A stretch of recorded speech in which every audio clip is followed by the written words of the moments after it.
Hello students, आज हम लोग सबसे important sense of organ eyes के बारे में पढ़ने जा रहे हैं। आइज है तो कलरफुल वर्ल्ड है, आइज है तो कलर है, आइज है तो ब्यूटी है। अगर आइज नहीं है तो हर चीज डार्क है, अंधेरा है और लाइफ हमारी क्या है, बहुत ही मुश्किल है। इसी के बारे में आज हम लोग पढ़ेंगे। गॉड हमें 2 आइज दिए हैं तो उसके 2 बेनिफिट है। पहला बेनिफिट ये है कि हम लोग 1 आई से केवल 150 डिग्री एरिया देख पाते हैं, लेकिन 2 आइज के हेल्प से हम लोग टोटल 180 एरिया देखते हैं। दूसरा बेनिफिट ये है कि 1 आई से केवल 2D स्ट्रक्चर देख पाते हैं, यानी जो भी ऑब्जेक्ट देखते हैं उसके 2D स्ट्रक्चर को देखते हैं, यानी लेंथ और ब्रेथ केवल देख पाते हैं, रिकॉग्नाइज कर पाते हैं। लेकिन दोनों आई के हेल्प से हम लोग 3D स्ट्रक्चर देखते हैं। इसका मतलब ये है कि लेंथ, ब्रेथ और हाइट तीनों डायमेंशन को क्या कर पाते हैं, देख पाते हैं, रिकॉग्नाइज कर पाते हैं। इसका कारण ये है कि हमारा दोनों आई है 2 सेपरेट इमेज बनाता है, लेकिन हमारा ब्रेन क्या करता है, उस दोनों इमेज को एक साथ कंबाइन करके 3D स्ट्रक्चर्स देता है, बनाता है। अब हम लोग आई के स्ट्रक्चर और फंक्शंस के बारे में एक एक करके समझेंगे। सबसे पहले शुरू करते हैं कि ये जो स्ट्रक्चर दिख रहा है स्फेरिकल बॉल की तरह जो दिख रहा है, इसको हम लोग बोलते हैं आई बॉल। इसका जो डायमीटर होता है 2.3 सेंटीमीटर होता है। इसका मतलब क्या हुआ कि ऊपर से नीचे मापे या लेफ्ट से राइट मेजर करें तो लगभग उसकी जो लंबाई होगी वो 2.3 सेंटीमीटर होती है। उसके बाद इस आई बॉल का जो बल्जिंग पार्ट है, जो बाहर के तरफ निकला हुआ है, उसको हम लोग क्या बोलते हैं, कॉर्निया। ये जो पार्ट है इसको क्या बोलते हैं बच्चे, कॉर्निया बोलते हैं। ये जो कॉर्निया है ट्रांसपेरेंट होता है, थिन होता है और बाहर की तरफ निकला हुआ यानी कन्वेक्स लेंस की तरह काम करता है। इससे फायदे ये होते हैं कि जो भी चीजें देखते हैं और जो बाहर से रेज आती है, वो रेज इस कॉर्निया के थ्रू आसानी से अंदर चली जाती है और साथ साथ कॉर्निया क्या करता है, उस लाइट को कन्वर्ज कर देता है और एक तरफ कन्वर्ज करके अंदर की तरफ भेज देता है।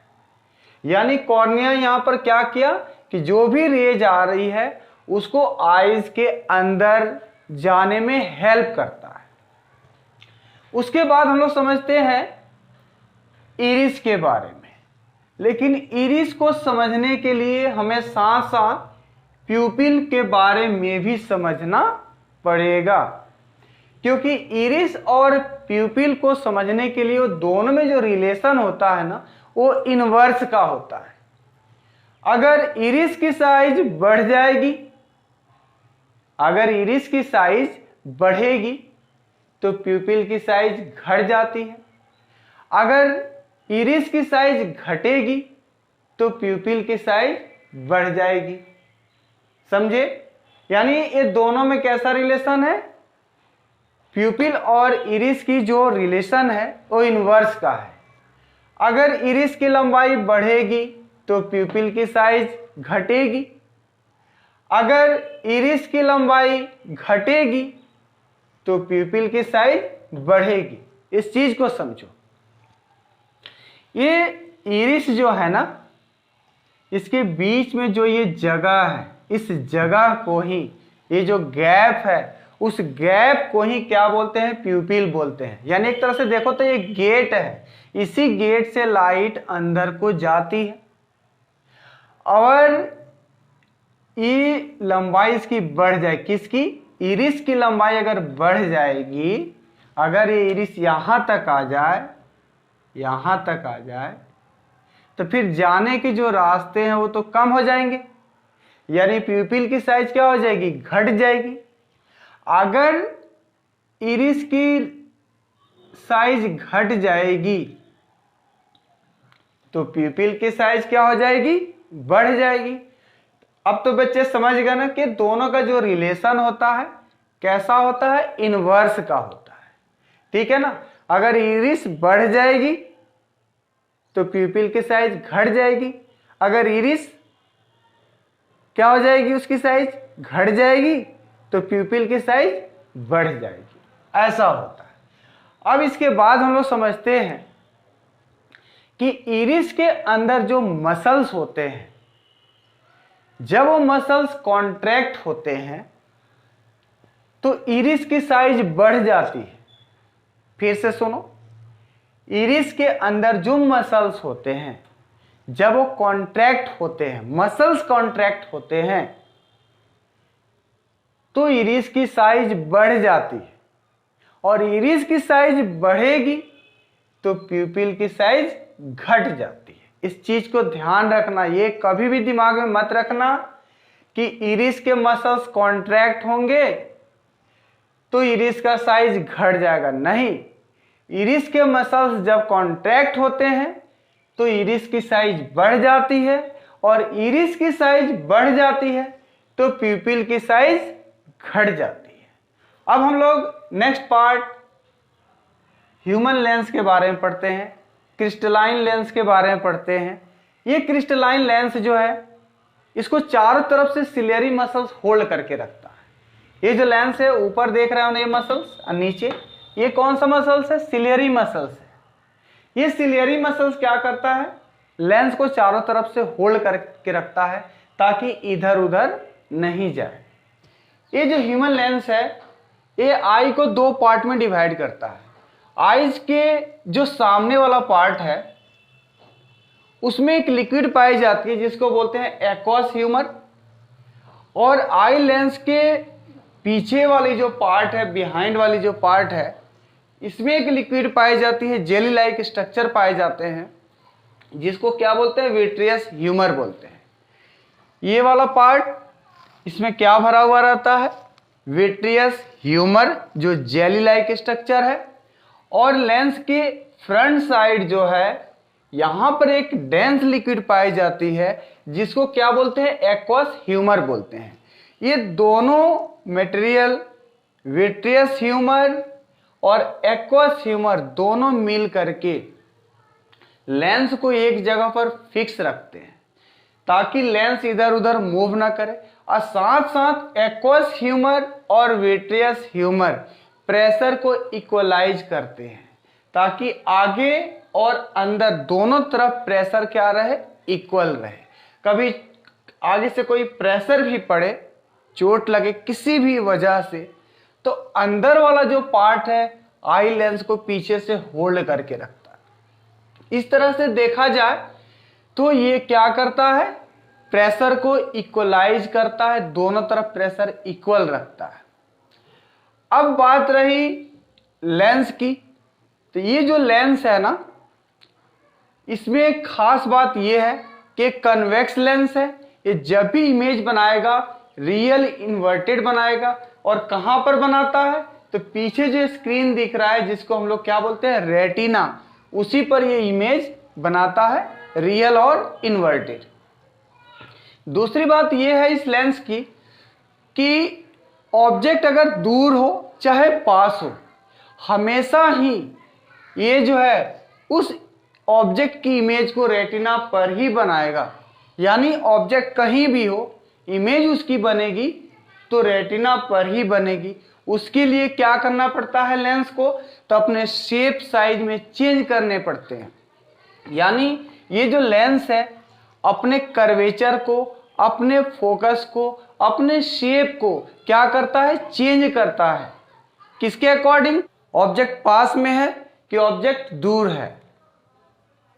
अगर ऐसा नहीं करता तो दूर की चीजों को देखते तो उसके लिए इमेज कहीं और बनती, नजदीक की चीजों को देखते तो इमेज कहीं और बनती। लेकिन रेटिना हम लोग का क्या है, फिक्स है, इसलिए वो चीज हमें नहीं दिख पाती। लेकिन ये लेंस क्या करता है, अपने शेप साइज चेंज करने के वजह से ना रेटिना को इधर उधर करना पड़ता है, ना ऑब्जेक्ट को इधर उधर करना पड़ता है। रेटिना भी फिक्स, ऑब्जेक्ट भी फिक्स। बस ये जो लेंस है अपने कर्वेचर, फोकस को चेंज करके एडजस्ट करता है ताकि इमेज हर हाल में कहां बने, तो रेटिना पे बने।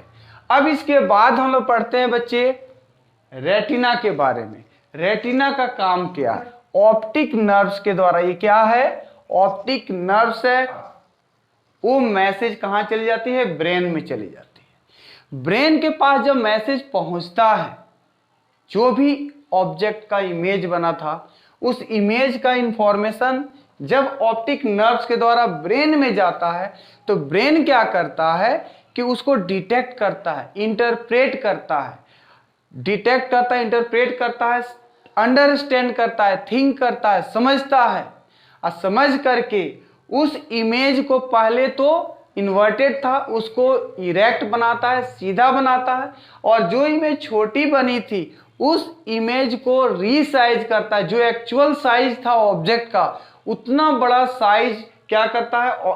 ब्रेन उस इमेज के साइज को बना देता है, क्योंकि यहां पर जो इमेज बनी है बहुत छोटी है नहीं, लेकिन ब्रेन क्या करता है? उस इमेज को जो रियल ऑब्जेक्ट का जो साइज था उस साइज में कन्वर्ट कर देता है। ये कौन करता है? तो ब्रेन करता है। अब हम लोग पढ़ते हैं बच्चे कि ये जो रेटिना है, ये दो तरह के सेल्स के बने हुए होते हैं। एक रॉड होता है और दूसरा क्या होता है? कोन होता है। तो ये रॉड और कोन का क्या फंक्शन है? तो रॉड जो है brightness, day, night, dark, intensity, ये सब चीज को डिटेक्ट करता है। कौन? रॉड। उसी से पता चलता है कि दिन है कि रात है, उजाला है कि अंधेरा है। किससे पता चलता है? तो रॉड सेल से पता चलता है। तो फिर कोन का काम क्या है? तो कोन जो है ना, ये कलर को डिटेक्ट करता है। कलर्स जो हम लोग देखते हैं, अलग अलग कलर्स जो देखते हैं ना, उस तरह के कलर्स को कौन डिटेक्ट करने वाला है हमारे रेटिना में? तो कोन है। कोन ही है जो कलर को क्या करता है? डिटेक्ट करता है। जो रात में कार्निवोर एनिमल हैं, जो शिकार करते हैं, उनमें कोन की मात्रा ज्यादा नहीं होती है, कोन सेल्स कम होते हैं, इसलिए वो कलर नहीं देख पाते रात में क्लियर। जबकि उसमें ज्यादा मात्रा में क्या होता है? रॉड होता है। रॉड होने की वजह से वो रात में भी अच्छी तरह से देख पाते हैं, कम लाइट में भी देख पाते हैं। लेकिन जो कार्निवोर हैं उनको कैसा दिखता है? ब्लैक एंड व्हाइट दिखता है। ठीक है ना? अगर बहुत ज्यादा ब्राइट लाइट हो तो हम लोग कलर को डिटेक्ट कर पाएंगे, अगर कम लाइट हो, अंधेरा हो, बहुत शाम हो गई हो, तो हम लोग भी कलर को डिटेक्ट नहीं कर पाते हैं। यानी कहने का मतलब कि कोन फंक्शनल तभी है, कोन सेल्स फंक्शनल तभी है जब लाइट की इंटेंसिटी ज्यादा है। अगर लाइट की इंटेंसिटी बहुत कम है तो हम लोग के पास कोन रहते हुए भी हम लोग कलर को आइडेंटिफाई नहीं कर पाएंगे। क्या रात में हम लोग को दिखाई नहीं पड़ता? चांदनी रात में दिखाई नहीं पड़ता? दिखाई पड़ता है, लेकिन क्या कलर को डिटेक्ट कर पाते हैं? नहीं। कारण क्या है कि लाइट की इंटेंसिटी क्या होती है? कम होती है। अगर वही लाइट की इंटेंसिटी ज्यादा हो जाती रात में या कभी भी, जैसे लाइट अलग से आर्टिफिशियल लाइट एक कर दो, तो फिर हम लोग का जो कोन है वो भी क्या हो जाएगा? फंक्शनल हो जाएगा, और कलर को हम लोग क्या कर पाएंगे? डिटेक्ट कर पाएंगे। तो इतना तो क्लियर हो गया बच्चे कि कोन क्या करता है? कलर को डिटेक्ट करता है, और रॉड क्या करता है? डे, नाइट, ब्राइटनेस, ये सब चीज को क्या करता है? डिटेक्ट करता है। इंटेंसिटी को क्या करता है? डिटेक्ट करता है। क्लियर है ना? तो कार्निवोर में रॉड की मात्रा ज्यादा होती है, जबकि हम लोगों में कोन की परसेंटेज ज्यादा होती है, और कोन की रॉड की परसेंटेज कम होने की वजह से रात में हम लोग पूरी तरह से क्लियर नहीं देख पाते हैं। अब इसके बाद हम लोग पढ़ते हैं जो लेंस के सामने वाला जो पार्ट है, बिल्कुल ऑपोजिट यहाँ पर पार्ट है, इसको हम लोग बोलते हैं येलो स्पॉट। ये येलो स्पॉट की बात ये होती है कि यहाँ पे बहुत ही ज्यादा क्या पाए जाते हैं? फोटो सेंसिटिव सेल्स पाए जाते हैं, और खास करके यहाँ पर कोन सेल्स ज्यादा होते हैं। येलो स्पॉट जो है ना, यहाँ पर कोन सेल्स ज्यादा होते हैं, जिसके वजह से कलर को आइडेंटिफाई करने में हेल्प मिलती है। क्लियर? लेकिन यहां उसी के नीचे एक और देखो क्या है, तो ब्लाइंड स्पॉट है। ये ब्लाइंड स्पॉट क्या है? तो ब्लाइंड स्पॉट ये है कि यहां पर कोई भी फोटो सेंसिटिव सेल्स नहीं होने की वजह से अगर इमेज यहां पे बनती है तो हमें वो दिखाई नहीं पड़ती, इसीलिए इसका नाम क्या है? ब्लाइंड स्पॉट है। अगर ये वीडियो आपको अच्छी लगी, आपके कॉन्सेप्ट को बिल्ड किया, आप इस वीडियो से कुछ सीखे, तो हमें सपोर्ट करें, हमारे चैनल को सब्सक्राइब करें, वीडियो को लाइक करें, अपने दोस्तों में शेयर करें। Thank you.